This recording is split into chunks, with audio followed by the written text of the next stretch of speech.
is Latonya. What is it? What is your secret name? I don't know.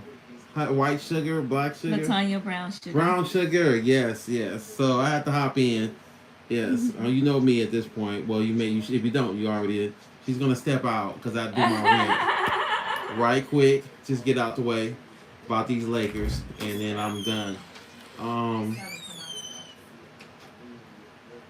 I'm just gonna start off and say, everybody who internationally is a Laker fan and follow the team, like I've been trying to say, you know, they're done. You have a coach who doesn't know what he's doing. It's just as simple as that.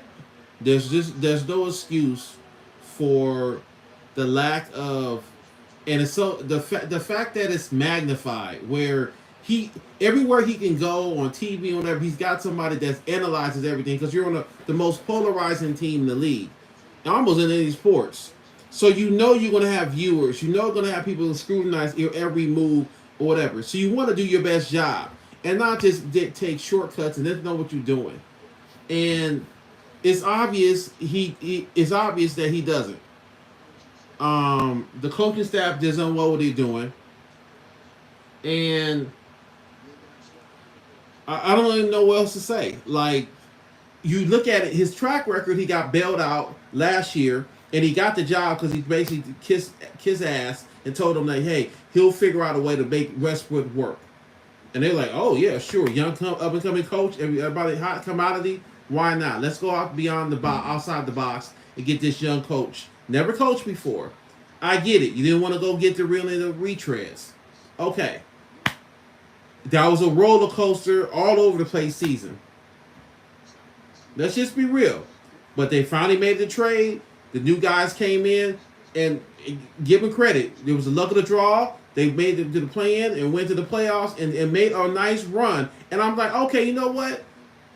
At this point, even we lost to the Nuggets, okay.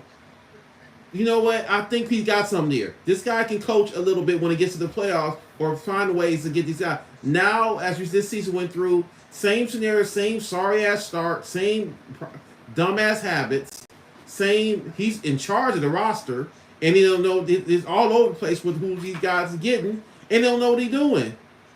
And here we go. I'm amazed that we set up here and won 47 games. LeBron and AD probably in the end of the year had to kill themselves minutes-wise and playing-wise to drag us to get to that. To make him look good, basically. The problem is he doesn't know how to coach. The problem is he gets exposed as a coach with any kind of adjustments against a credible coach. Ran into Mike Malone, and it's not really that. Mike Malone sitting up there, he doesn't care how big the Lakers came up because he knows his team is a veteran team. They've been together. They're going to make a run and make it. And he knows that other side, Dan Ham is not going to make an adjustment. Plain and simple, he's not. That's going to reflect, to change the course of the game back in the Lakers' favor. He's not. He's bewildering. He'll refer it to his assistant coach, and that's it. And we let's just forget about the timeouts. Just whatever. Let's just forget about even the challenges that he just he just keep in his pocket. I don't know what to chart. He doesn't know how to coach. Plain and simple. And the main thing is rotation. Let's just start with that. Rotation. All we're gonna say about this game, Aaron Gordon. Almost went off for career guy. He had almost, I guess he had like 26 points. Looks like, it seemed like 18 of the 21, of the 20 some odd points, 26 points, whatever it was just layups. Absolute layups. Where Ham went with this ridiculous, and then people said it all the time, 3-guard lineup, and they switch, and you pretty much have a small guard or whatever on Aaron Gordon. Layup after layup after layup. He's sorry. Jackson Haywood, I realized, played 4 minutes in the first game, 6 minutes in the second game, and I don't think he played any minutes in this game. Darby Ham inside again. Let's just go to small lineup. It don't work against this big team. Clearly. And to have a chance when you have momentum and stuff like that, right when you saw that lineup wasn't working and you saw Aaron going backing in and just and not getting flustered and just scoring as ease, timeout, let's put Jackson Hayes in there. If anything, to get rebounds, to just make it hard for him. At anything. He don't do that. Meanwhile, he plays LeBron and AD to get gaslight on. They've fallen out. LeBron can't switch out over him. He's too tired. He's worried about doing other stuff on the offensive end. Put a guy on there that can box him out and can just give them a chance to breathe a little bit.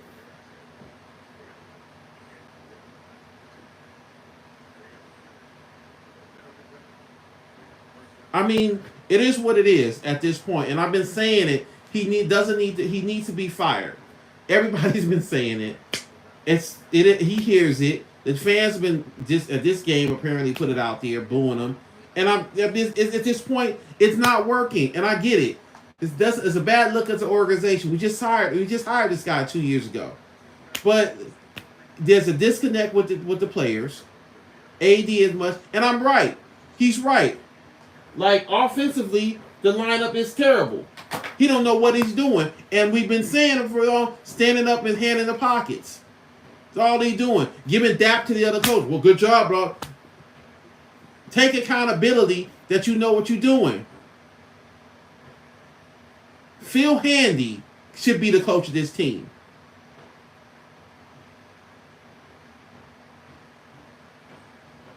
I could be the damn better coach than him. No experience.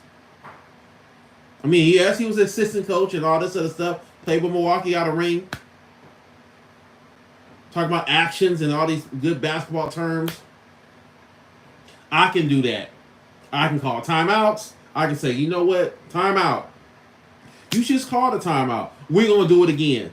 Look, hey, Rui, stop guarding those guards in the corner. You lead up Aaron going at this point.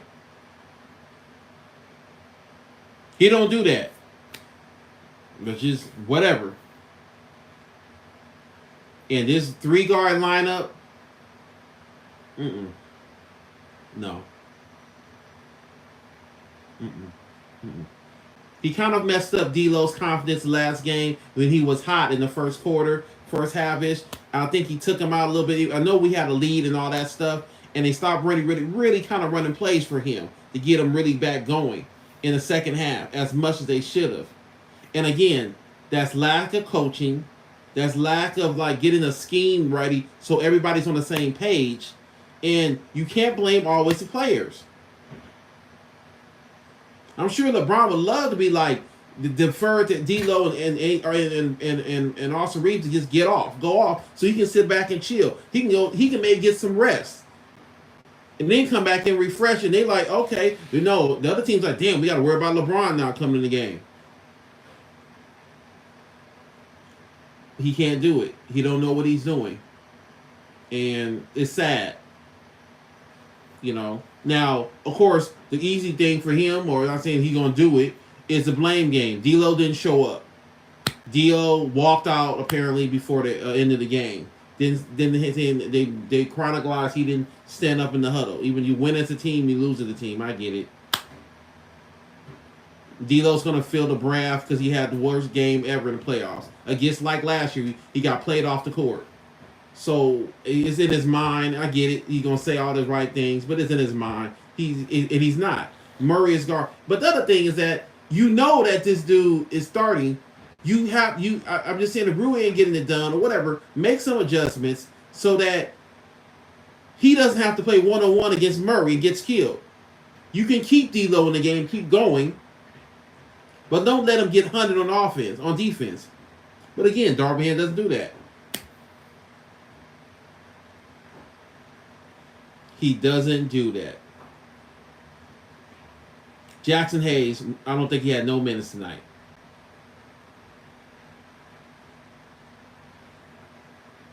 I counted like about 4 offensive rebounds by Aaron Gordon, where he just back then had little guys on him, and LeBron's too tired and had to save his energy because go back on offense to just really challenge every time. None of that.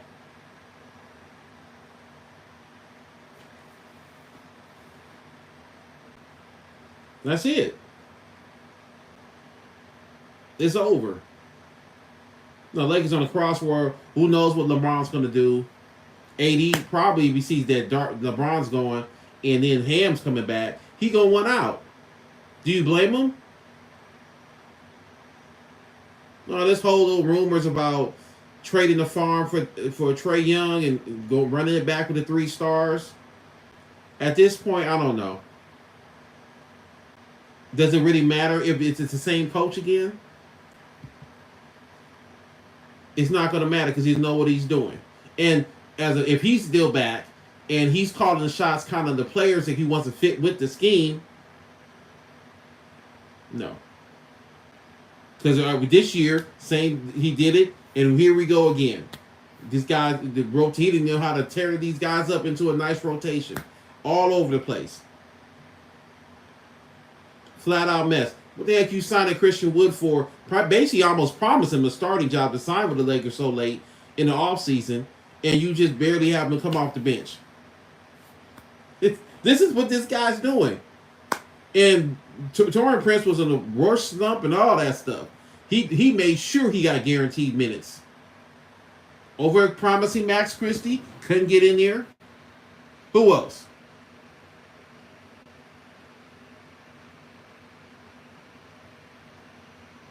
And let's not get started. Gabe Vincent just came back injury, playing hard. Okay, I get it. No offense. Setting up plays. Okay, with him setting up plays in the corner, shooting threes.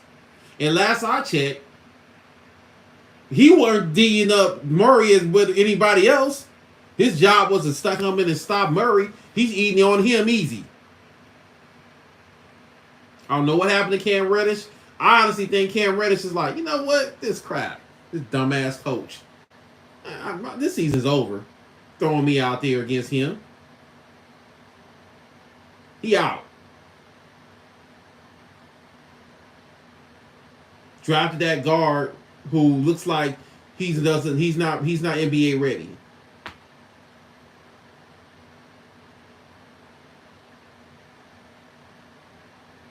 Why would you do that when you already assigned Gabe Vincent? Or that's the plan? To me.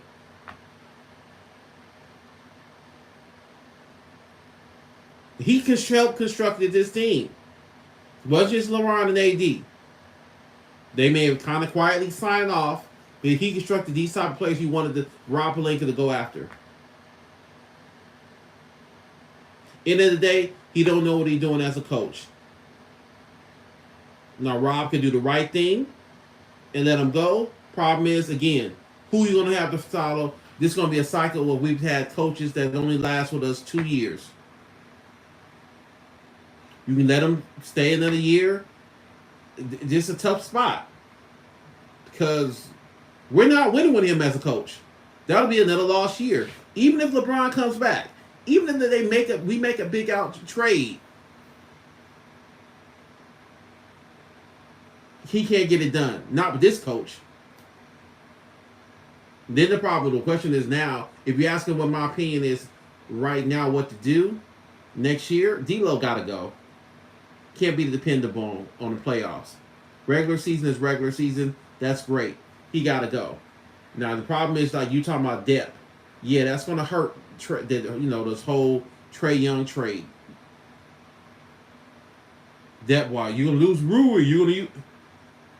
I have a heart.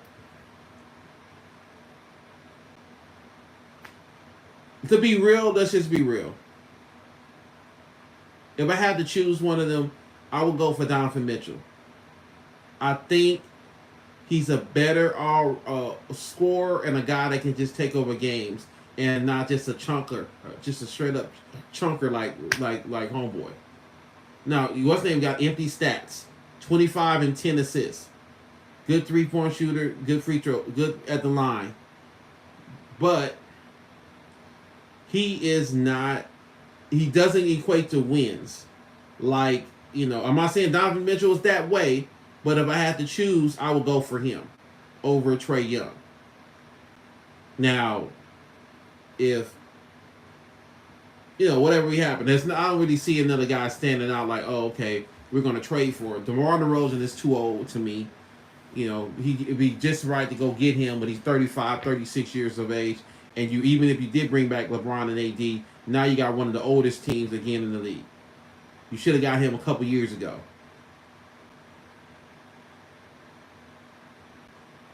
Would Atlanta be willing to take a D'Lo? Because you're going to have to package him to get it. Now, to me, I'm not giving up Reeves, Rui, and D'Lo for this guy, unless Atlanta's giving us the other dude Johnson or a couple other players and a couple picks. There's no way I'm giving them all them straight up for Trae Young. No, we done.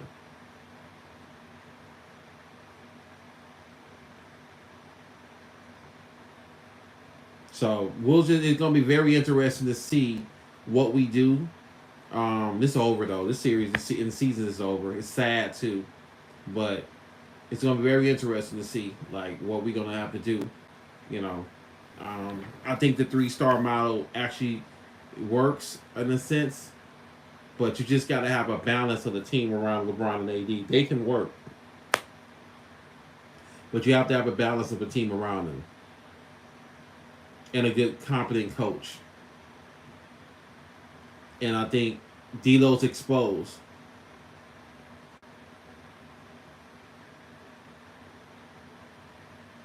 And I wouldn't trade Reeves. I like his hustle.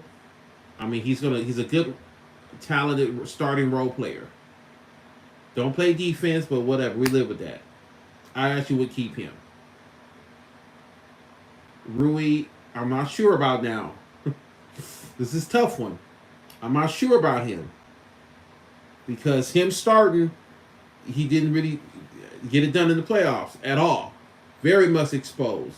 Now, if his plan was him coming off the bench as a 6 man, and we had a regular rotation lineup of another a big next to AD, which you should have had in the first place this year, I could work with that maybe. But if a superstar is out there and available, I'm just saying I'm thinking about it now, and it only is going to cost like maybe D'Lo, Rui, maybe a bench player, throw in a rookie mask, Joseph Stefano, throw him in there. But we get to keep AD. I mean, excuse me, Reeves. I think I would do that. I think I would do that trade for sure. Anyway, I want to jump in. This is probably it. We already know the season's over, so I'm not gonna probably come on there. Unless something crazy happens, I jump on my fiance's live. Unless something crazy happens and they immediately fire the coach. But I'm just wait till the off season, and we'll see what happens next year. Who knows? LeBron may not be back. Who knows? We might have to blow it up. AD maybe like, look, if he's a coach again, which I don't blame him, trade me. And if I'm the Lakers, let's rebuild this then. Fine.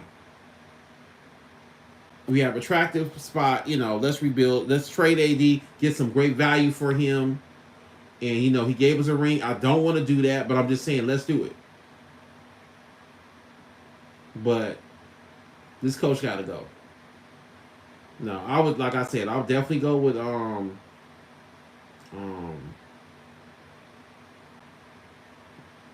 Donovan Mitchell over Trae Young. I think he's a better fit with this type of team. I don't think he want to come here though. I know Trae Young would want to. I know he would love being in LA. I don't know if Donovan Mitchell really would want the pressure of being the third in the guy in line with LeBron and AD. I don't think he would. I honestly think that he would rather go to New York, try to go somewhere else like that. Trae Young differently. I think he don't care. He would love the limelight in LA. It's not the same as Atlanta as far as the limelight. and he playing with LeBron AD too. I mean, I guess you can say he fits, but he doesn't play a lick of defense. You thought D'Lo's defense is bad. His is really bad.